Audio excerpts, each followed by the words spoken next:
তাপস দা আমি বাজারের প্রতিটি দোকানে গিয়ে খুঁজেছি কিন্তু একটাও বিড়ি পাইনি। তাপস দা আমাকে একটা বিড়ি দাও না প্লিজ, বিড়ি না খেলে যে আমার হাগা হয় না।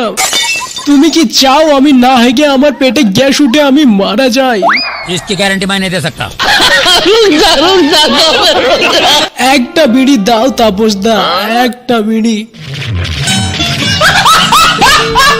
জেঠু আমার 10 দিন ধরে আগা হচ্ছে না, আমাকে একটা বিড়ি দাও জেঠু, আমি আপনার এই জমিতে আঁকবো। একটা বিড়ি দাও জেঠু, একটা বিড়ি।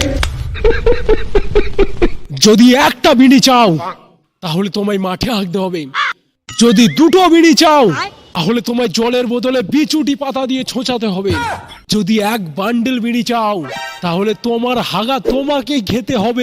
এ কি বলছিস তুই? এ কি নিজের হাগা নিজেই খাবে? ওকে খেতেই হবে।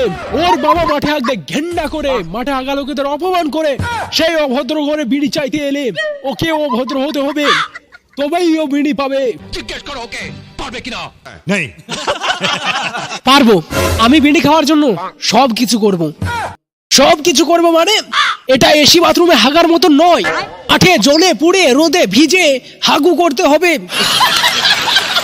আহা তোমার পাদের কত সুন্দর গন্ধ, সকালে মূলো খেয়ে এসেছো নাকি তুমি এখানে পাদের গন্ধ শোকার জন্য আমাকে নিয়ে এসছো? ছি। শ্রাবন্তী আমি না তোমাকে ভালোবাসি, বিয়ে করতে চাই, কিন্তু আমার তো বাচ্চা পছন্দ নয়, চেষ্টা করবো যাতে না হয়। শ্রাবন্তী তোর পাদের গন্ধ আর সহ্য করতে পারছি না, যা তুই হেগে আয়। না আমি হাগবো না, আমি তোর বিয়ে চিতে ধরি। তোমার কি মাথা খারাপ হয়ে গেল? মেয়েদের বিচি হয় না, ছেলেদের বিচি হয়। বলেন কি?